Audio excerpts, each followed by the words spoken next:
हर खबर पर नजर देखते रहिए खबर प्लस।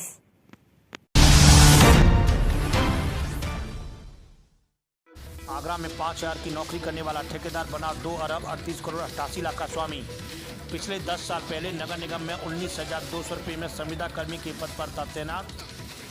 स्मार्ट सिटी की योजना के बाद स्मार्ट बना ठेकेदार, अधिकारियों की मेहरबानी के चलते अरबपति बना ठेकेदार। स्मार्ट सिटी के तहत फर्जी सोसाइटी तैयार कर सरकारी पैसे को ठिकाने लगाने की बनाई योजना। शासन और प्रशासन की मिलीभगत से सरकारी पैसे को लगाया ठिकाने। खबर प्लस के पास लगा काला कमाई का काला चिट्टा। समाज सेवी सुरेश चंद्र सोनी ने इस ठेकेदार की आगरा प्रशासन से कई बार की है शिकायत। सफेद पोश के संरक्षण और सिक्कों के खनक के आगे नतमस्तक होता हुआ दिखाई दिया है प्रशासन। विजिलेंस को शिकायत करने के बाद भ्रष्टाचार अधिनियम 1988 का हवाला देकर अपनी पर्दी से बताया बाहर। रसूख के चलते 2018 के अमेंडमेंट को मानने को नहीं है तैयार विजिलेंस अधिकारी। सपोर्ट इंडिया के अध्यक्ष सुरेश चंद्र सोनी का आरोप, पिछले 10 साल में कैसे कमाए 238 करोड़, इस बात का जवाब प्रशासन आज तक नहीं पूछ पाया दबंग रसूखदार ठेकेदार राकेश बंसल से। सुरेश चंद्र सोनी का आरोप, 15 साल पहले ठेकेदार के पिता लगाते थे बल्ले की टेल, नहीं था कोई व्यवसाय तो कैसे की इतनी बड़ी संपत्ति अर्जित। शिकायतकर्ता का आरोप, सही से हो जांच तो संरक्षण दाताओं समेत कई लोगों पर कसा जा सकता है शिकंजा। पूर्व में कई बार प्रशासन को करा चुके हैं अवगत, लेकिन रसूख के चलते नहीं हुई कार्रवाई, कचरे में पड़ी रहती है शिकायत। मामला संज्ञान में आने के बाद दबंग ठेकेदार पर मुख्यमंत्री का चलेगा बुलडोजर, शिकायतकर्ता को पूर्ण विश्वास। बड़ा सवाल, काली कमाई करने वाले ठेकेदार पर कब चलेगा बाबा का बुलडोजर, ये देखने वाली बात है।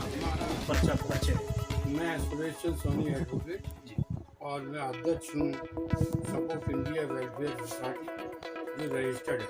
सर, आपके माध्यम से एक नगर निगम का एक घोटाला बताया गया है, क्या है पूरा घोटाला, किस प्रकार ये पूरे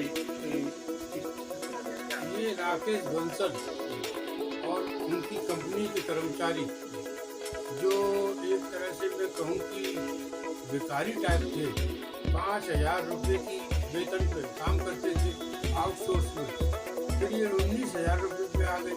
कितने दिन पहले की बात करें, ये 15 साल पहले। अब इनके पास 2 अरब 38 करोड़ 88 लाख की संपत्ति है जो हमने अधिकारियों को बताई है।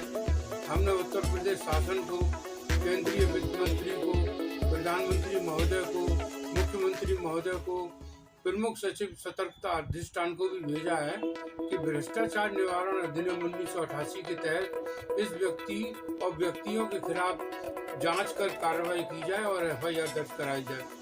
इसमें जो है जो विपक्षी पार्टी है वो भ्रष्टाचार निवारण अधिनियम 1988 को दिखा देती है पुराने वाले को, जबकि नए में ये संशोधन हो गया 2018 में कि इस प्रकार के कर्मचारी भी नगर निगम के कर्मचारी माने जाएंगे और उनके खिलाफ भी भ्रष्टाचार का मामला दर्ज होगा।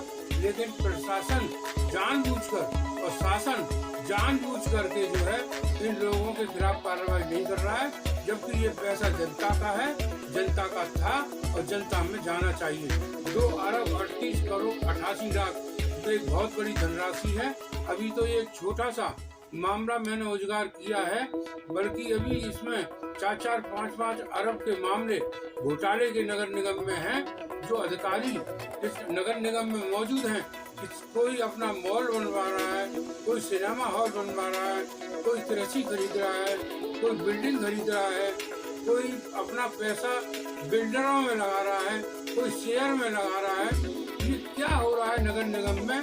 सारा भ्रष्टाचार का आलम आगरा नगर निगम में है और सारे के सारे लोग इसमें मामले को दबाने में लगे रहते हैं। हम कोई प्रार्थना पत्र भेजते हैं तो हमारा प्रार्थना पत्र ये मान के चलिए 5 लाख, 10 लाख, 20 लाख का पड़ता है, क्योंकि उनको वो 20 लाख का पड़ता है, क्योंकि उनको वो पैसा दे करके मामले को दबाना पड़ता है। सर, सबसे पहला सवाल यही है कि आपको इस पूरे मामले की जानकारी कैसे हुई और कि इतने करोड़ों की संपत्ति अर्जित हुई है, कितने रुपए इसने कमाए, कैसे जानकारी? देखिए, सपोर्ट इंडिया हमारा संगठन है, उसमें 400 सदस्य पंजीकृत हैं। वैसे हम उसमें 10,000 लोग हैं।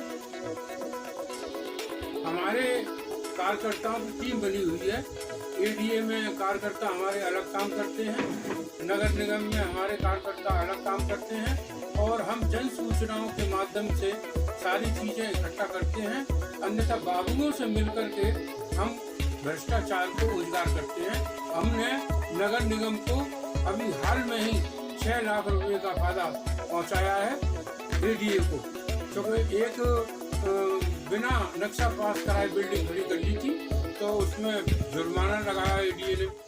अब नजूल की भूमि को आजाद कराने के लिए हमने शासन को 11 करोड़ रुपए का फायदा पहुंचाया। सर, इस पूरे मामले की बात करें 238 करोड़ रुपए का पूरा मामला है और इस पूरे मामले में आपने इतनी जगह शिकायत की, उसके बाद क्या कार्रवाई हुई, कहाँ तक, क्यों नहीं अभी तक इस पूरे ठेकेदार पर अभी तक कोई कार्रवाई नहीं? बड़ा ठेकेदार है, बड़े अधिकारियों के संपर्क में है। कुछ अधिकारी तो उसे बुके देते हैं कार्यक्रम, कोई शीट देता है उसे कि तुमने अच्छा कार्य किया है।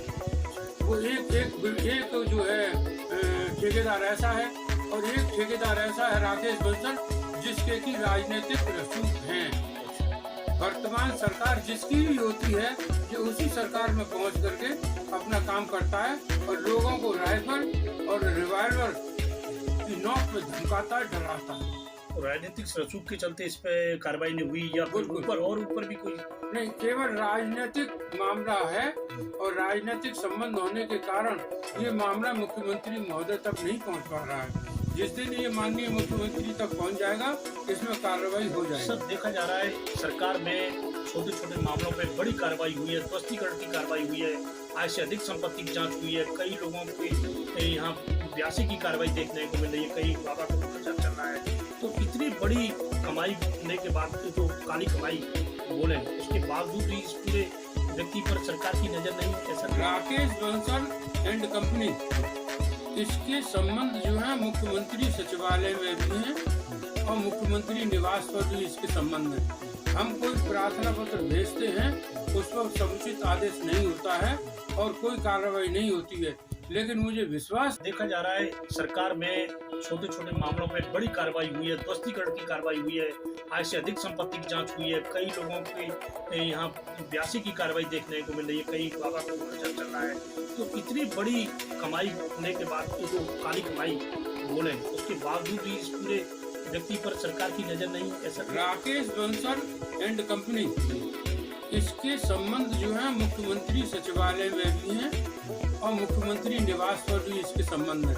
हम कोई प्रार्थना पत्र भेजते हैं उस पर समुचित आदेश नहीं होता है और कोई कार्रवाई नहीं होती है, लेकिन मुझे विश्वास है कि जिस दिन ये मामला बाबा के पास पहुंचा, बाबा इस मामले में इन सब लोगों को टेढ़ा करते हैं। देखा जाए तो 238 करोड़ की कमाई कैसे कमाई, इसने पूरा खेल कैसे खिलाई इस पूरे? देखिए, हमारा आरोप नहीं है ये कि इसने 238 करोड़ 88 लाख रुपए कमाए हैं। कमाए नहीं है, ये बेईमानी से इसने पैसा इकट्ठा किया है, प्रॉपर्टी इकट्ठी की है।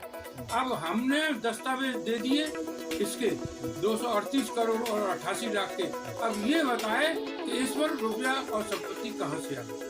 सर, ये 238 करोड़ के आपने पूरे कागज दिए और आपको नहीं लगता इसकी यदि सही तरीके से जांच हो तो कम से कम और करोड़ों रुपए के मामले इसमें पाए जा सकते? करोड़ों रुपए के मामले नहीं पाए जाएंगे, बिल्कुल अरबों रुपए के मामले पाए जाएंगे। बिल्कुल अरबों रुपए के मामले पाए जाएंगे। इसमें प्रशासन की तरफ से क्या कार्रवाई हुई, विजिलेंस की तरफ से, जैसे विजिलेंस को जांच हुई, विजिलेंस का जब मैं ये प्रार्थना पत्र और ये पूरा चिट्ठा और ये सारे दस्तावेज लेकर के जब अधिकारियों के पास जाता हूँ तो अधिकारी मामले को गंभीरता से देखते हैं और देख करके मुस्कराते हैं और मुस्कराने के बाद कहते हैं कि हम कार्रवाई करेंगे, फिर उसके बाद कोई कार्रवाई नहीं होती। आपके ऊपर भी कोई प्रेशर, राजनीतिक दबाव या प्रशासन का कोई दबाव रहता है? नहीं, प्रशासन का कोई दबाव नहीं है। प्रशासन तो मेरी ठीक थपथपाता है लेकिन कार्रवाई नहीं करता। इस मामले में क्या चाहते हैं, सरकार से क्या उम्मीद है? मुझे सरकार से उम्मीद है कि मेरी बात और आगरा नगर निगम में जो भ्रष्टाचार हो रहा है वो बाबा तक पहुंच जाए, माननीय मुख्यमंत्री तक। तो मुझे विश्वास है कि अगर मामला हो वहाँ तक पहुँचा तो इसमें कार्रवाई होगी। सरकार से उम्मीद है आपको कि ये मामला सरकार तक पहुँचा तो? हाँ, मुझे सरकार तक पहुँचेगा ये मामला, तो मुझे उम्मीद है कि इसमें बाबा कार्रवाई करेंगे। सर, इस मामले में यदि सरकार द्वारा कोई मतलब कार्रवाई नहीं हुई, तो आगे की क्या है, कोई रणनीति कोई और? हाँ, हम अभी इंतजार कर रहे हैं, इस महीने इंतजार करेंगे, अक्टूबर में इंतजार करेंगे और अगले महीने फिर हम जो है माननीय उच्च न्यायालय इलाहाबाद में जनहित याचिका दाखिल करेंगे।